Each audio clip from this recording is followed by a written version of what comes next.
Scalars and vectors से पहले मैं आपको यानी शुरू करने से पहले मैं आपको एक मैजिक सिखाता हूँ। ठीक है, ये मैजिक है, मैं बिल्कुल आप यानी एग्जैजुरेशन नहीं कर रहा। आप अपने दोस्त, आपके एक दोस्त है, वो आपके घर आया है और वो घर से निकलने के थोड़ी देर बाद आपको फ़ोन करता है और कहता है कि यार मैं आपके घर से निकला और मैंने लेट्स सपोज 600 मीटर्स ट्रेवल किया ईस्ट की तरफ आपके घर से। लेट्स सपोज एक लंबी रोड है और आपके घर जो है वो उसके आखिर में है और ये 600 मीटर्स इसने ट्रेवल किया है। 600 मीटर्स याद रखें, इसने ट्रेवल किया है इस तरफ ड्यू ईस्ट। ठीक है, east north west, north south east west है ना आपके सामने। ठीक है, नॉर्थ साउथ ईस्ट वेस्ट का आपको होपफुली पता है। और फिर वो कहता है कि 600 मीटर्स के बाद मैंने 400 मीटर्स ट्रेवल किया नॉर्थ की तरफ। तो ये अब 400 मीटर्स नॉर्थ की तरफ हो गया है स्ट्रेट लाइन में लेट्स सपोज। और अब वो कहता है कि मैं किसी जगह पर हूँ और आप मुझे अपनी पोजीशन बताएं एग्जैक्टली इतनी चेंज आई है, यानी डिस्प्लेसमेंट का वो पूछ रहा है कि आपके घर की पोजीशन और वो अपने घर में है, अब उनके दरमियान की जो पोजीशन है, जो चेंज आई है, डिस्प्लेसमेंट जो है उसका मुझे बताएं। अब आप अपने घर से बाहर नहीं निकले हैं, आपने कोई मेजरिंग डिवाइस यूज नहीं की। अच्छा, वो सिर्फ ये नहीं कहता कि मुझे पोजीशन बताएं, वो कहते हैं मुझे आपने पोजीशन ऐसे बतानी है। जाहिर है जब आप पोजीशन बताते हैं तो आप पोजीशन के लिए सिर्फ ये नहीं कहते कि इतने डिस्टेंस पर तुम हो, आपने पोजीशन अगर पिन पॉइंट करनी है तो आप एंगल बताएंगे। मैं भी आपको बताता हूं किस तरह। तो आप घर से बाहर नहीं निकले हैं, आपके पास कोई मेजरिंग डिवाइस नहीं है, आपको सिर्फ ये इन्फॉर्मेशन उसने दी है 600 इस तरफ ईस्ट और 400 नॉर्थ। आप क्या करते हैं कि आप सिंपली एक पेपर लेते हैं और उसमें कहते हैं यार मैं एक स्केल सबसे पहले चूज करता हूं। आप स्केल चूज करते हैं। स्केल का मतलब ये है, आप कहते हैं यार 600 मीटर, जाहिर है मैं अपने पेपर पर 600 मीटर तो ड्रॉ नहीं कर सकता, लेकिन मुझे बिल्कुल एक्यूरेट स्केल चाहिए। स्केल का मतलब ये कि पेपर पर आप कोई एक चीज चूज करते हैं, कोई एक यूनिट चूज करते हैं जो लेट्स सपोज 100 मीटर्स रिप्रेजेंट करे। आप लेट्स सपोज जो स्केल है वो रखते हैं 1 centimetre is equal to 100 metres और उसके बाद आप एक लाइन ड्रॉ करते हैं 6 सेंटीमीटर्स की। तो मैं इसकी जगह इसको काट देते हैं और लेट्स सपोज, ये तो मैंने आपको समझाने के लिए बताया था ना, सिचुएशन आपको समझ आ जाए। वो 6 सेंटीमीटर की आप लाइन ड्रॉ करते हैं यूं ईस्ट की डायरेक्शन में, एग्जैक्टली 6 सेंटीमीटर है क्योंकि आप स्केल रख चुके हैं। और यहां पर पहुंचने के बाद आप एक लाइन ड्रॉ करते हैं नॉर्थ की तरफ 400 मीटर्स। 400 मीटर्स ने इसको काट देते हैं, ये तो उसने बताया ना। आपका अपना स्केल क्या है, 4 सेंटीमीटर। लेट्स सपोज आप इन पॉइंट्स को जब ज्वाइन करते हैं, ये पॉइंट ऑफ ओरिजिन है, इसको आप ज्वाइन करते हैं इस पॉइंट के साथ जहां पर आपका फ्रेंड आखिर में जाके खड़ा हुआ है, आपका दोस्त। ये अब हम मेजर नहीं करेंगे, हमारे पास इतना टाइम नहीं है, लेकिन let's suppose you get 7 centimetres, यानी ये जो लाइन जब आप मेजर करें तो ये 7 सेंटीमीटर्स आता है। ये भी सपोज कर लेते हैं कि ये एंगल जब आप मेजर करते हैं तो ये 35 डिग्रीज बनता है। अब 7 सेंटीमीटर की ये लाइन है, आपने स्केल क्या रखा था, 1 सेंटीमीटर, 100 मीटर था। आप कॉन्फिडेंटली अपने दोस्त से कह सकते हैं कि भाई तुम्हारी जो डिस्प्लेसमेंट है, यानी पॉइंट ऑफ ओरिजिन से अगर स्ट्रेट लाइन में डिस्टेंस मेजर करें तो तुम डिस्प्लेस कितना हुए हो, वो 700 मीटर्स है। ये डिटर्मिनेशन आपने की, बल्कि आप एंगल भी बता रहे हैं कि जो तुम्हारी डिस्प्लेसमेंट का एंगल है वो 35 डिग्रीज है। ये डिटर्मिनेशन आपने की बगैर किसी, आप बाहर नहीं गए हैं, आपने कोई बाहर जाकर मेजरमेंट नहीं की, उसके स्टेप्स नहीं गिने, आपने एक पेपर पर खुद कैलकुलेशन करके आपको सिर्फ ये इन्फॉर्मेशन उसने बताई है कि वो ईस्ट गया था 600 मीटर्स और फिर नॉर्थ गया था 400 मीटर्स। बाकी आपने सब कुछ only with a piece of paper और एक स्केल से किया और एक पेंसिल से, और इसीलिए हम इसको मैजिक कह रहे हैं। बल्कि इसको लाइन ड्रॉ करके लिख लेते हैं। ये लें 7 centimetres, scale 1 centimetre is equal to 100 metres, तो ये 700 मीटर्स हो गया। और आप 700 मीटर्स है और 35 डिग्रीज है।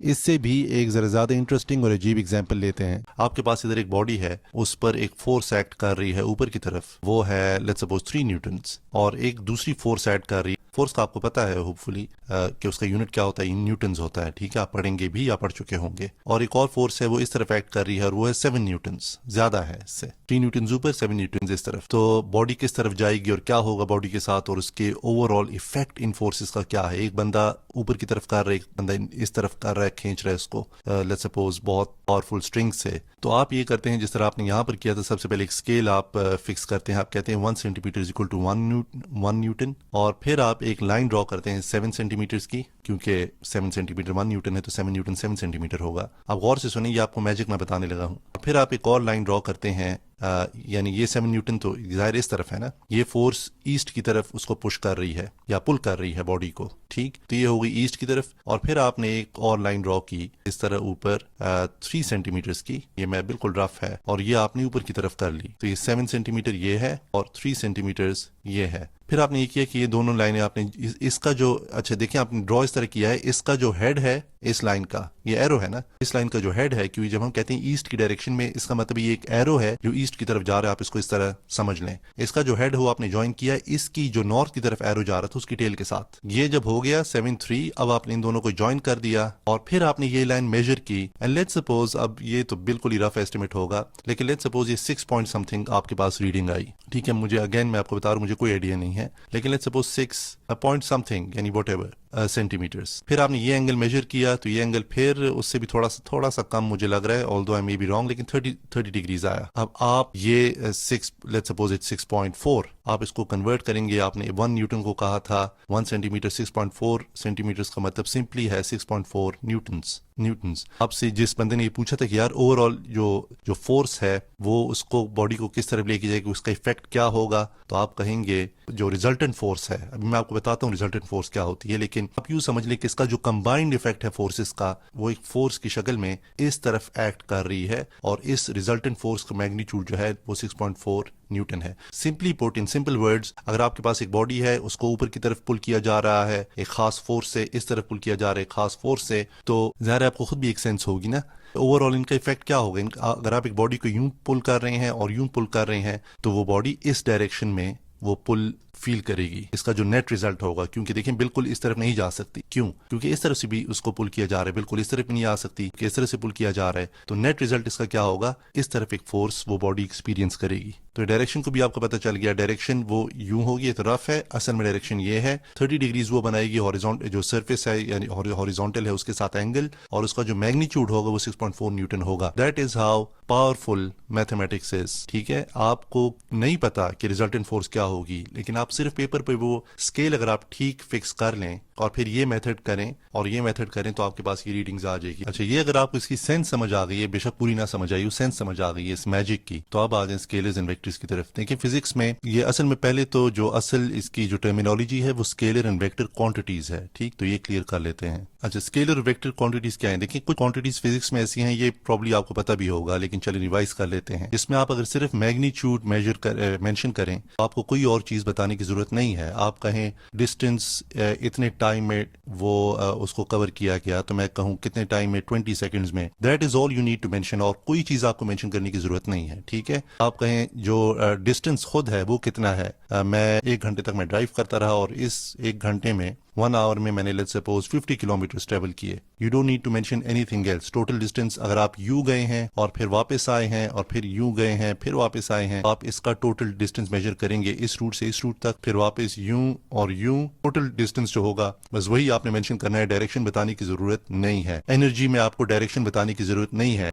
मैथ्स में आपको डायरेक्शन बताने की जरूरत नहीं है। बॉडी का वेट 50 kg है, that's it, you don't need to mention anything else. और इसी तरह बहुत सी दूसरी क्वांटिटी, इनको कहते हैं scalar quantities. As oppose to these जो वेक्टर क्वांटिटीज हैं, उसमें आप कहेंगे 100 मीटर टुवर्ड्स द ईस्ट, ठीक है, ईस्ट ऑफ द ओरिजिन, जिस तरह भी हो आपने मेंशन करनी है, ठीक है। फोर्स अगर आप कहेंगे तो फोर्स में भी आप मेंशन करेंगे। फोर्स में क्या मेंशन करेंगे कि मसलन 6 न्यूटन्स है, इस तरह भी मैंने इधर बताया, तो 6 newtons acting 6 newtons perpendicular to the surface, ये डॉट लगा देता हूं, एक्टिंग अपवर्ड्स, या 6 newtons perpendicular to the surface acting downwards. आपने अगर वेलोसिटी मेंशन करनी है, उसमें भी आपने डायरेक्शन बतानी है। और क्यों? क्योंकि वेलोसिटी इज क्या, rate of change of displacement. तो डिस्प्लेसमेंट आप बताते हैं, ज़ाहिर वेलोसिटी में भी बताएंगे। आप कहेंगे 50 metre per second towards the east, 50 metre per second towards the east. और इसी तरह मसलन एक्सेलरेशन में भी आप डायरेक्शन बताएंगे, ठीक है। एक्सेलरेशन में डिसेलरेशन भी होती है जो बिल्कुल ऑपोजिट डायरेक्शन में होती है, तो उससे जब आप कहेंगे कि नेगेटिव एक्सेलरेशन है, तो उससे आपको पता चलेगा, सुनने वाले को या सुनने वाले को पता चलेगा कि आपका मतलब जो है वो डिसेलरेशन है असल में।